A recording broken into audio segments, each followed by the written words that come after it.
Alors, tu as sorti Happy Sex en 2009 et tu as dit plusieurs fois que c'était l'album que beaucoup dans ton entourage ne voulaient pas que tu fasses, de peur que tu abîmes un peu ton image du dessinateur pour les enfants.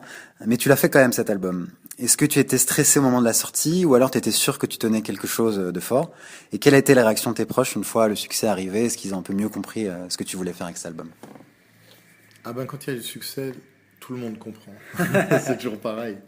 Mais, euh, mais peu importe. Je pense que quand on fait un livre, il faut qu'on croie à son livre. Souvent, on est le seul à croire à son livre. On n'a pas besoin que les gens autour nous encouragent forcément. Euh, Moi, pendant des années, j'ai fait des livres que j'étais le seul à aimer. Donc, c'était pas un problème pour moi de faire Happy Sex avec tout le monde qui me disait que c'était pas bien de le faire. Pas tout le monde, mais quand même beaucoup de gens étaient contre ce projet. Et, euh, et avec le recul, ben, je suis très content d'avoir fait cet album. Euh, et j'ai pas besoin de le justifier. Enfin, je trouve que c'est un livre qui avait sa raison d'être. Pour moi, la justification, c'était le plaisir, quoi, l'amusement de le faire. Je venais de travailler pendant 2 ans sur l'expo Zizi Sexuel pour la Cité des Sciences. Donc, sur le thème de la sexualité, expliqué à des enfants. Et plus je bossais là-dessus, plus je me disais, mais il y a plein de trucs géniaux à faire sur la sexualité, expliquer aux adultes, expliquer, j'ai pas la prétention d'être sexologue, mais rien que de raconter nos pratiques sexuelles, je trouve ça très marrant. Et c'est un sujet central, et pour finir, qui est assez sous-utilisé dans la fiction. Dans le cinéma, évidemment, pas du tout, parce que c'est le média le plus couille-molle de tous, donc ils ont très peur, ils ne le font pas, à part le cinéma porno, mais le cinéma porno, ça raconte rien. Euh, la littérature a pas mal, enfin, utilise pas mal la sexualité, mais autrement, dans la bande dessinée, ça reste cantonné à un genre ou aux blagues un peu plus grivoises et tradition des blagues un peu coquines, mais vraiment un truc ouais, d'observation sociale, comme Bret Eché l'a fait un petit peu. Elle a abordé un peu la sexualité dans Les Frustrés, mais elle abordait tout. Donc c'est un des nombreux sujets à aborder, mais de le faire que sur la sexualité, je trouve qu'il y a vraiment de quoi faire. Et puis là, je suis en train d'en refaire un parce que je trouve que 10 ans après, euh, il y a de nouveau plein de trucs à raconter. Et, euh, et ça m'amuse encore beaucoup. Donc voilà, je sais pas si j'en ferai encore dans 10 ans. Peut-être qu'à un moment j'en aurai marre. Mais en tout cas, je trouve que ça reste un sujet éminemment drôle à raconter et à dessiner. En 2013, tu as publié ton premier album dit réaliste avec une histoire d'homme. Tu as dit avoir redessiné 3 fois l'album. Alors comment est-ce que tu as fait pour garder le plaisir? Parce que quand on entend ça, moi-même qui suis dessinateur, je me dis comment on fait pour garder le plaisir quand on doit redessiner pas mal de fois, beaucoup de cases, des dizaines de cases et des dizaines de pages. Bah, parce qu'il y avait suffisamment de différence entre une version et une autre pour que ce soit plaisant. C'est-à-dire que je me rendais compte que moi j'avais un dessin réaliste de téléphone, c'est-à-dire que je dessinais comme ça quand je parlais au téléphone sans faire attention, des portraits des gens qui étaient autour de moi, au café, comme ça, avec un dessin réaliste, depuis toujours, mais sans le travailler. C'était une espèce de manie observatoire un peu. Et j'avais envie de raconter des histoires comme ça depuis longtemps. Et là, je suis allé, je le fais, je le dessine moi, donc j'ai commencé, mais entre du dessin, parce que quand on dessine comme ça à la sauvette, on peut taper un dessin très virtuose. C'est pas pour ça qu'on est un grand dessinateur. Après, quand il faut qu'on applique ça à une bande dessinée, avec toutes les contraintes qu'ont la bande dessinée, aussi des cases qui sont pas forcément très fun à dessiner, qui sont juste là pour raconter un élément d'histoire.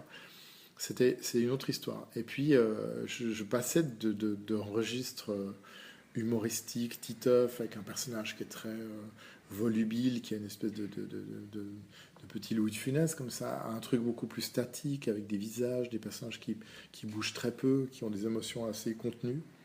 Donc, ma première version, elle était un peu entre deux. C'était, par moments, mon dessin, il oscillait entre le réalisme et la caricature. Et j'avais des personnages qui parlaient tout le temps avec les mains, qui faisaient beaucoup, qui faisaient un jeu très, on serait cru d'une comédie italienne des années 60, quoi. Et donc je l'ai entièrement redessiné. Et la deuxième fois, il était pas mal, mais déjà entre la première page et la page 60, il y avait un gap graphique, quoi, ça bougeait. Donc j'ai encore recommencé une troisième fois. La troisième fois, Je ne l'ai pas entièrement redessiné, j'ai dessiné partiellement, mais j'ai dessiné, je pense, un bon 30% de l'album, quoi. Sur des cases qui ne fonctionnaient pas, certaines qui étaient déjà bien en place. Et c'est aussi, c'était assez plaisant parce que je voyais mon dessin s'installer, en fait. Je voyais mon dessin devenir, enfin prendre un peu ses marques dans du dessin réaliste. Ça a continué après, hein, avec Un bruit étranger beau et The End.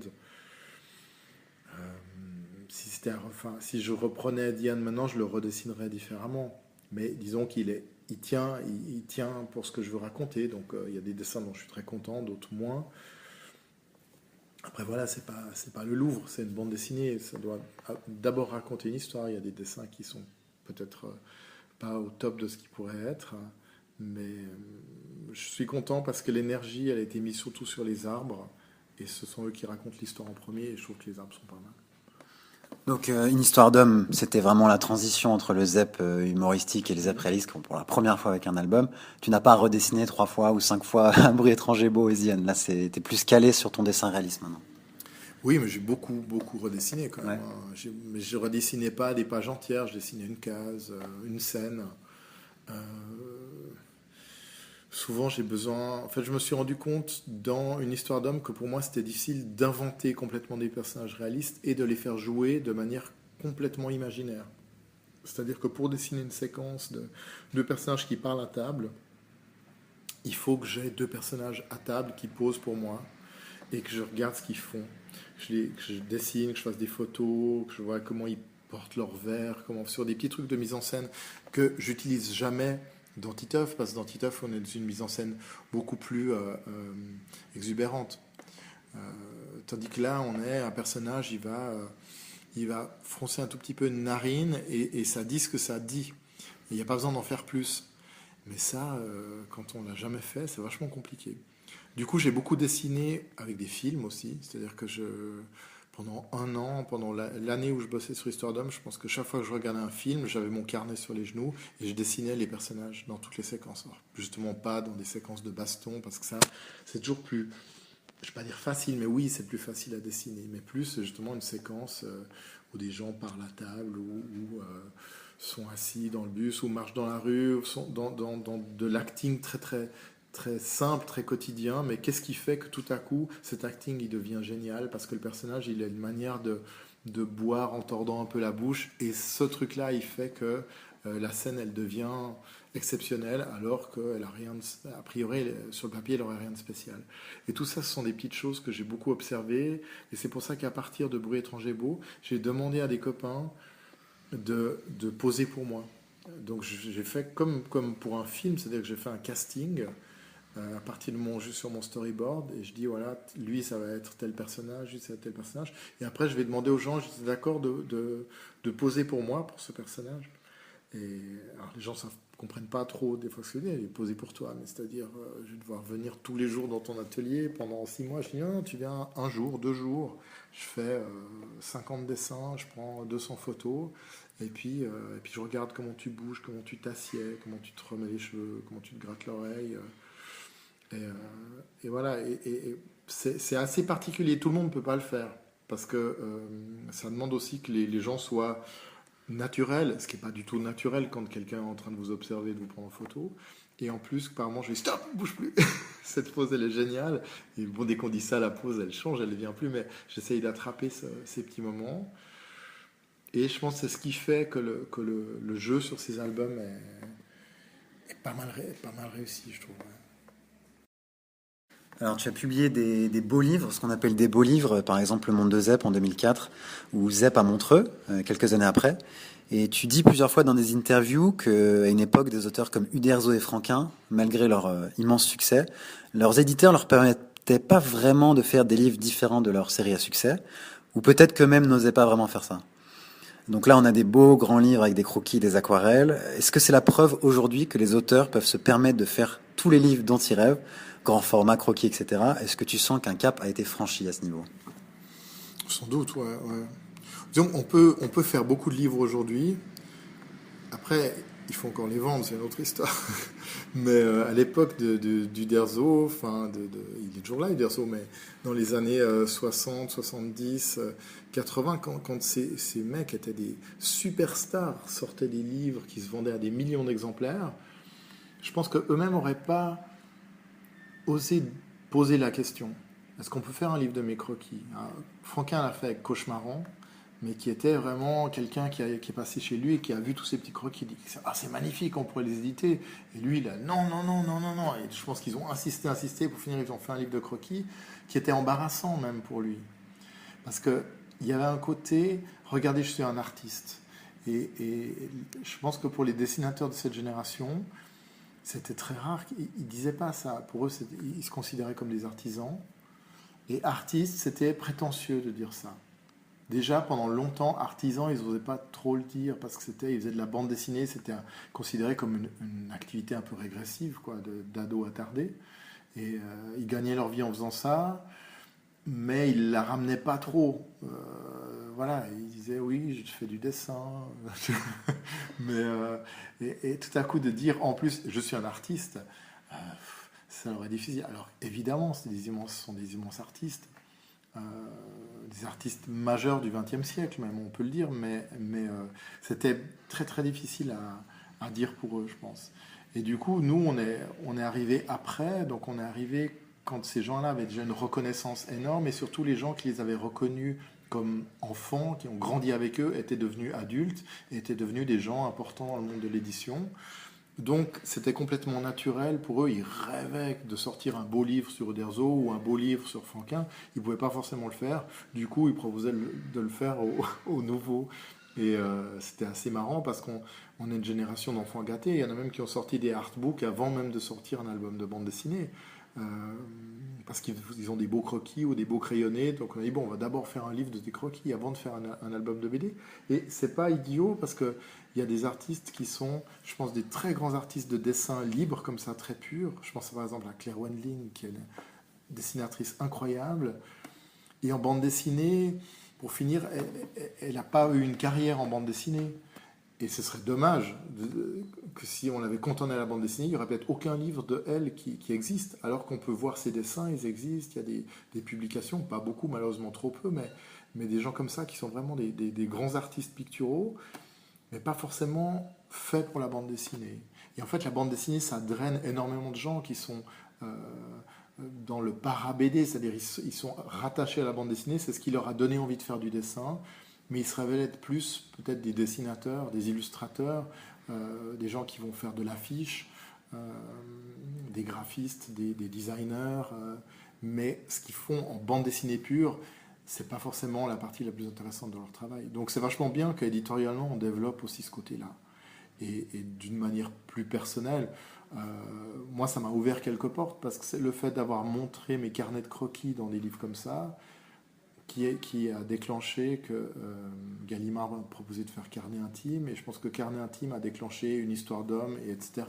Donc il y a un moment, c'est ouvrir la porte à d'autres choses et dire ces choses-là qui font partie de ma vie artistique, tiens, elles intéressent aussi quelques personnes, donc il faut peut-être les développer. Et parfois, on s'aperçoit que c'est celles même qui intéressent le plus de personnes.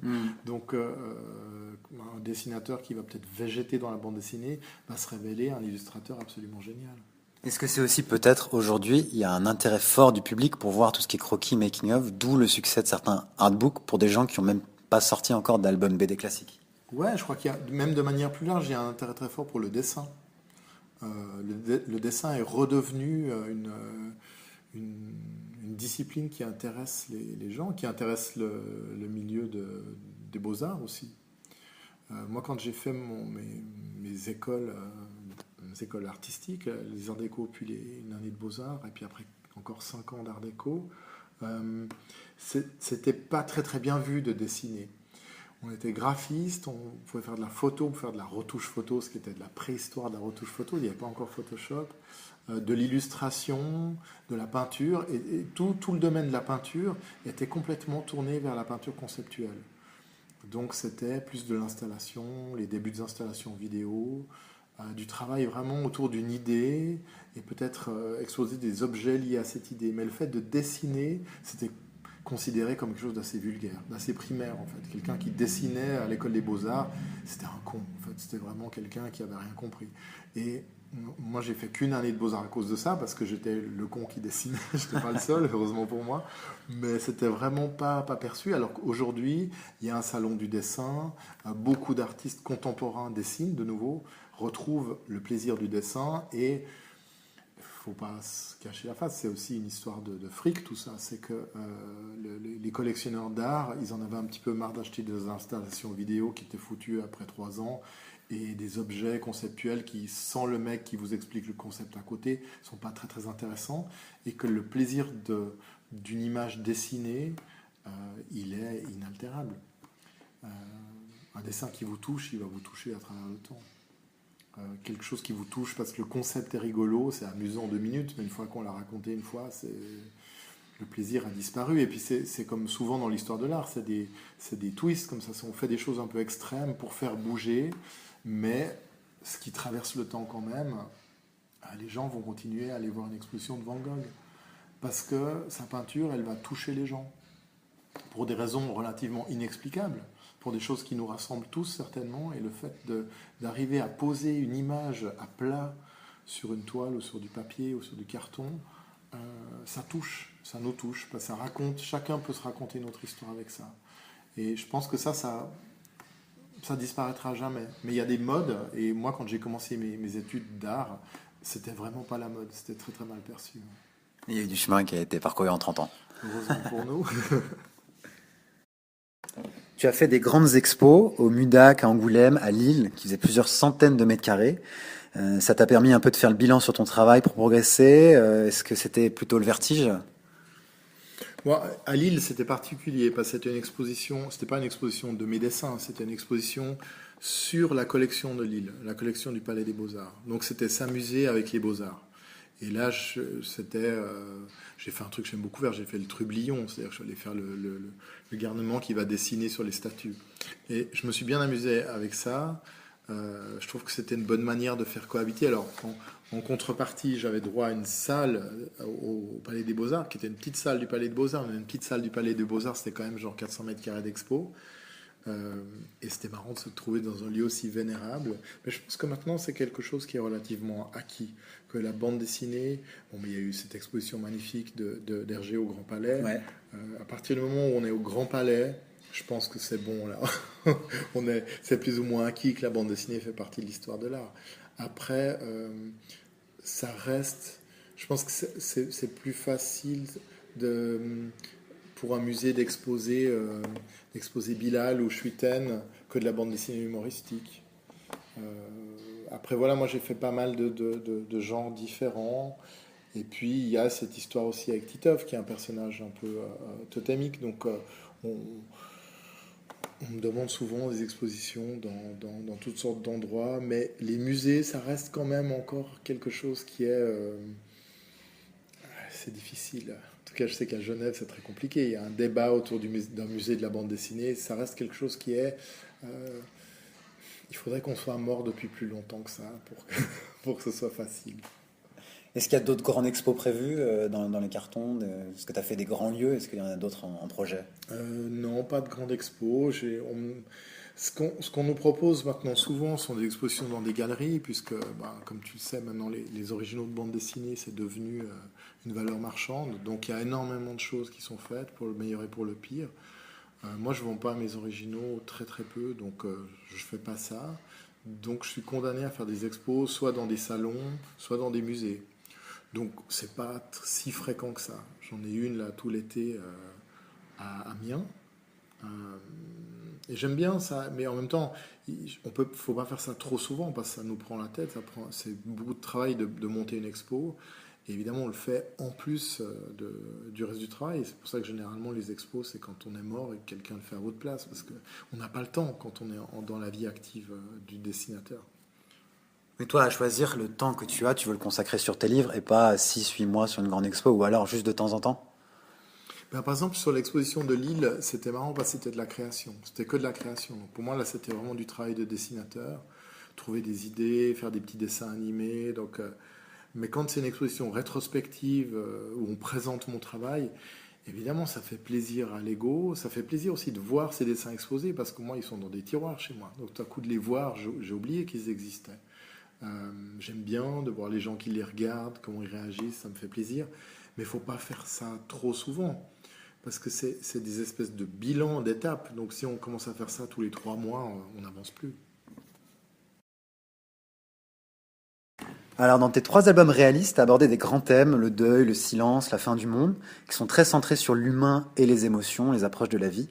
Est-ce que tu as l'impression de faire un peu la même chose avec Titeuf, mais avec un autre angle, quand il se questionne lui aussi sur des grands thèmes comme le chômage, la mort ou la maladie? Ouais, je pense. J'ai jamais trop réfléchi à ça, mais en même temps, quoi d'autre, quoi? Je sais pas tu vois, je sais pas de quoi parler d'autre, en fait. Est-ce que c'est le gag, mais sous un prisme avec des thèmes un peu plus profonds? Que tu vas pas juste parler du Alors, gag du moment. oui, pas que, parce qu'il y a aussi des gags complètement cons dans Titeuf. Il y a aussi des choses très très potaches. Enfin, pour moi, c'est la vie de l'enfance. L'enfance, elle est partagée entre rigoler en mettant un pétard dans une crotte de chien et se poser la question sur le devenir de notre planète. Où est-ce qu'on va mourir? Ou pourquoi le prof annuel pue de la bouche? Tout ça, ça fait partie du quotidien de l'enfance. C'est des questions qui n'ont pas d'hierarchie. Il n'y a pas un truc important et il n'y a pas un grand thème et un petit thème. Après, quand on est adulte, ben, c'est vrai que dans ces livres réalistes, je ne vais pas faire un livre sur la mauvaise haleine, par exemple, de 60 pages, parce que je pense que ça me fascinerait moins qu'avec Titeuf. Je vois mal faire un truc avec. Donc on est sur des thèmes plus... qu'est-ce qu'on va dire? Qui sont plus grands, je sais pas. Le silence, c'est pas forcément un grand thème, mais ça me semble être quelque chose d'intéressant à explorer. J'ai pas j'ai pas fait une liste de grands thèmes à aborder. Je sais pas ce que sera le prochain. En général, le seul truc, c'est que j'ai pas envie de faire un album qui ressemble à celui d'avant. Donc, je vais pas faire une suite de The End, et puis je vais pas faire de nouveau quelque chose autour de l'environnement. Même si c'est des thèmes qui traversent mon travail souvent, qu'on retrouve de petite manière, mais là, je suis en train de travailler sur un livre que je dessine pas, qui sera dessiné par Dominique Bertaille, qui est un livre de science-fiction, d'anticipation.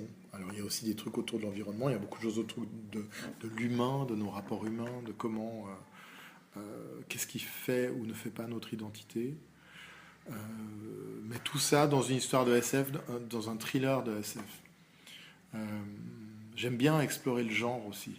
Je trouve que c'est marrant. J'ai jamais fait de western, par exemple. J'ai jamais fait de polar, vraiment. Et j'aime bien, c'est des genres que j'aime bien. Je serais curieux de voir ça. Ouais, mais comme ça, tu vois, je te dis ça, j'ai pas d'idée de polar, mais peut-être que rien que le fait d'en parler là, cet après-midi, il me vient une idée que je vais écrire, puis peut-être que dans un mois, je la relis, je me dis, elle est trop cool celle-là, et je la fais, ou peut-être elle est un peu cool, donc je la laisse encore mûrir 1 an ou 2. Voilà. Je pense qu'il faut... les choses viennent... Je dis ça aujourd'hui, et je pense que mon agent Jean-Claude Camano, s'il m'entendait, il se marrerait, parce que c'est lui qui me l'a dit pendant 20 ans. Il m'a dit, il faut attendre que les choses soient prêtes. Et pendant les 10 premières années où je bossais avec lui, j'étais tout le temps à le harceler en disant, alors, et on fait ça. Si on faisait un magazine, si on faisait ça. Puis il me disait, attends que les choses soient prêtes. C'est pas le moment, attends. Et ça me rendait fou qu'il me dise ça. Mais tu vois, j'ai 51 ans, je deviens un peu plus sage aujourd'hui. Et justement, tu avais parlé de Un bruit étranger beau, en disant que sûrement, d'une certaine manière, ce livre, tu le portais en toi depuis pas mal d'années, avec ce thème du silence, etc. Et ça a mûri jusqu'au jour où vraiment tu t'es dit, ça y est, c'est le bon moment, il y a le besoin de sortir. Ouais, c'est peut-être ce qui est plus propre de ces albums-là, c'est que ce sont des histoires qui ont souvent une lente maturation. C'est des sujets qui m'intéressent, des choses qui me touchent, et puis ça met peut-être des années à se matérialiser. Mais quoique dans Titeuf, je parle de l'enfance, ça a mis aussi des années à se matérialiser, parce que j'ai commencé à parler de mon enfance à 25 ans. Donc ça a mis du temps. Je sais pas qu'est-ce qui est déclencheur, qu'est-ce qui fait qu'un truc à un moment sort et d'autres choses mettent très très très très longtemps à sortir. Peut-être même des choses sortent jamais. J'ai l'impression que rien est coincé. J'ai pas l'impression de garder en moi une histoire formidable que j'arrive pas à formuler. Mais j'ai plein de morceaux de trucs que j'ai notés, des thèmes qui m'intéressent, mais j'ai jamais réussi à en faire quelque chose qui est qui est intéressant comme j'aimerais que ce soit intéressant. Donc pour le moment, ça reste coincé, quoi. Ça reste coincé quelque part dans mon organisme. C'est un peu un truc de digestion, quoi. Et quand on écrit des histoires, il y a une forme de constipation, quoi. Elles sortent pas, elles sortent pas toujours. Pas une très jolie parabole, je vais pas la garder celle-là, mais disons il y a un temps de digestion Ouais. qui est inévitable. Il y a des choses qui se digèrent très très vite. On vous dit un truc, 1 heure après, vous avez une idée, pas vous l'écrivez, et puis ça tombe bien, quoi, ça tombe parfait. Quand c'est des choses dans l'air du temps, c'est mieux, parce que disons qu'il ne faut pas écrire un truc sur MeToo 10 ans après. Mais parfois, c'est intéressant aussi de voir comment des choses qui ont impacté la société à un moment vont ressortir 10 ans, 15 ans après. On le voit beaucoup dans la culture, dans la musique, par exemple, comme des forts courants musicaux qui ont bouleversé le monde de la musique populaire dans les années 80. Après, sont complètement tombés dans l'oubli et ils ressortent en 2.0, 10 ou 20, enfin une génération après, quoi. Euh, on aura besoin de digérer tout ça pour en faire quelque chose de réactualisé. Parfois, on change presque rien, mais c'est juste le fait que ça ressorte après avec d'autres gens qu'on trouve ça génial, alors qu'à l'époque, on est un peu passé à côté. Alors, on t'a proposé de dessiner des albums de Donjon, Mickey, Spirou, Gaston. Tu as dit plusieurs fois que tu n'étais pas vraiment intéressé, que tu préfères garder ta liberté, avoir tes propres personnages. Alors pourtant, au début de ta carrière, tu avais postulé pour reprendre Spirou quand tu étais tout jeune, Mhm. et tu fais très souvent des fan art. Donc je voulais savoir un peu comment tu te positionnais. Est-ce que tu as prévu un jour de quand même faire un album de Spirou ou autre, ou si les reprises, c'est vraiment pas ton truc? Non, je pense que c'est vraiment pas mon truc, mais c'est un problème de patience. C'est que j'adore faire du fan art. J'adore la bande dessinée. Je peux pas dire que je la connaisse aujourd'hui aussi bien qu'il y a 10 ans. J'en lis moins, je suis moins éclectique qu'avant. Mais disons que euh, si je lis une bande dessinée que j'aime, j'aurais envie de dessiner les personnages à ma manière, de les réapproprier, de me les remettre dans mon trait. Euh, c'est un espèce de... Ouais, c'est un exercice, c'est une pirouette, c'est juste pour s'amuser. Mais c'est ça, c'est juste pour s'amuser. Mais après, faire un livre, c'est au-delà de ça. On s'amuse, mais c'est quand même du boulot, c'est pendant des mois s'immerger dans un personnage. Et si ce personnage, c'est pas le vôtre, et qu'il a déjà un peu la forme de quelqu'un, pour moi, c'est comme marcher avec des chaussures qui ont été formées par quelqu'un d'autre. C'est assez inconfortable. C'est marrant juste pour faire le clown, mais au quotidien, c'est pas génial. On se dit, putain, pourquoi je remets pas les miennes, quoi. Et donc, c'est pour ça que c'est pas un exercice qui m'intéresse. Et il me convainc pas, en plus. C'est-à-dire que tous ceux qui le font, je trouve que pour moi, ça illustre ce que je viens de dire. C'est que je sens qu'ils se sont amusés un petit moment, et puis qu'après, ils ont souffert. Et je trouve que souvent, on ressent ça dans les livres. Il y en a quelques-uns qui arrivent à faire des livres où j'ai l'impression que le plaisir traverse tout le livre. Par exemple, le Mickey de Cosette, je trouve. Euh, mais après, moi, j'aime 1000 fois mieux quand il dessine ses histoires. Je trouve que ça reste un peu anecdotique, tout ça. Est-ce que t'as l'impression qu'on perd un peu son authenticité d'auteur quand on veut faire un album de reprise, en quelque sorte? Ouais, c'est marrant, quoi. C'est comme un chanteur qui fait un album de standards où il chante des standards. C'est super d'entendre sa voix sur ces standards-là. Quand c'est un virtuose, c'est marrant. Enfin, quand c'est un virtuose, c'est intéressant parce que, par exemple, Loisel qui dessine Mickey, c'est assez génial de voir le dessin de Loisel qui s'empare de ces personnages qui ont été dessinés par aussi un peu les pires dessinateurs de la planète. Enfin, il y a des Mickey vraiment très très mal dessinés, donc c'est marrant de voir lui qui en fait quelque chose. Et aussi par des excellents, hein, bien sûr. Mais, euh, mais pour moi, ça reste un peu une anecdote, c'est-à-dire que c'est pas l'album majeur de Loisel. Alors, on peut pas toujours faire des albums majeurs, mais je sais pas, je suis peut-être trop prétentieux pour ça. Moi, j'ai l'impression que je tends toujours à faire un album qui sera un album, j'espère, qui sera mémorable. Enfin, ça m'embête de faire un bouquin, de passer 1 an de ma vie sur un truc, je dis, je fais ça comme ça, en attendant, c'est pas un album dont on se souviendra. Même si, évidemment, il y en a plein qui sont comme ça, mais on le sait pas, c'est pour ça qu'on les fait. Et quand tu avais la vingtaine, comment tu voyais quand tu as postulé pour Spirou? Comment tu voyais les choses? Tu te voyais faire 15 albums de Spirou, t'étais pas dans la même optique? Ah ouais, bah là j'avais faim, quoi. C'est-à-dire que je cherchais du boulot et j'adorais Spirou. En plus, Spirou, ça avait été repris par les plus grands. Évidemment Franquin, JG que j'adorais, Chaland, on avait fait un, Tom et Jean-Ry que j'adorais aussi. Ah putain, reprendre Spirou, là c'était vraiment du très high level, quoi. Donc oui, j'avais envie, et puis j'avais envie de bosser.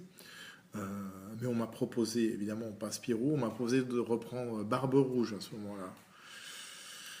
J'ai pas fait, pourtant j'avais faim, hein, j'avais besoin de bosser et tout, mais c'était pas possible, je vais m'ennuyer. Je vais m'ennuyer, c'est pas moi, c'est déjà un univers qui est balisé, qui a été fait par des gens qui ont. Je serais incapable de refaire quelque chose qui soit pas honteux, quoi. Voilà. Après, on peut toujours s'en sortir sur un dessin, un fan art. Tout le monde peut faire une fan art d'un personnage qui aura vachement de gueule. Mais après, raconter une histoire, waouh, ça c'est autre chose, quoi. Ça demande vraiment de connaître ce personnage, d'accepter de vivre avec. Et je sais pas, quand on m'a proposé ça, j'avais 21, 22 ans.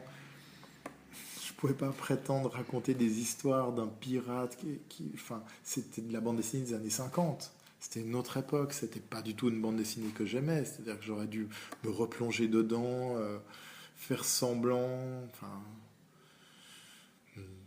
moi ça me semble de toute façon être une assez mauvaise idée, et puis c'est une idée qui est là pour des mauvaises raisons en plus. C'est que la bande dessinée, on souffre du fait que le public se renouvelle pas assez, et en même temps on fait exactement ce qu'il faut pour qu'il se renouvelle pas. C'est-à-dire qu'au lieu d'accepter que des séries vieillissent et petit à petit disparaissent, on veut les faire vivre sous perfusion à tout prix en les faisant redessiner par plein de gens. Et ce qui est terrible, c'est que quoi qu'il arrive, même s'il y a des reprises de Spirou géniales, même si tout le monde va vous dire que le journal d'Émile Bravo c'est super, tout le monde va quand même dire que les meilleurs Spirou c'est Franquin. Et donc c'est des albums qui ont été faits il y a 60 ans, 50 ans, 40 ans les derniers. Donc c'est un constat quand même assez frappant. C'est-à-dire qu'on a affaire à des classiques de la littérature qui sont d'une époque. Et il faut accepter que cette époque, c'est plus la nôtre, et qu'aujourd'hui, plutôt que d'essayer de refaire des classiques empaillés, il faut créer les classiques d'aujourd'hui. Il faut faire les nouveaux classiques. Alors, heureusement, il y en a aussi qui le font, mais c'est là qu'il faut mettre l'énergie. Je pense que si on laissait ce mauvais instinct éditorial prendre le dessus, un jour on se réveillerait et le monde de la bande dessinée, ce serait plus que des personnages empaillés et on s'ennuierait comme des rats. Pour la petite histoire, qu'est-ce qu'ils t'ont dit, Spirou, quand t'as postulé je veux reprendre Spirou? Qu'est-ce qu'ils t'ont dit? Et ils m'ont renvoyé mes pages en disant apprenez à dessiner et rappelez-nous dans 10 ans. C'était assez méchant, mais ils avaient raison, c'était assez mauvais ce que j'avais envoyé.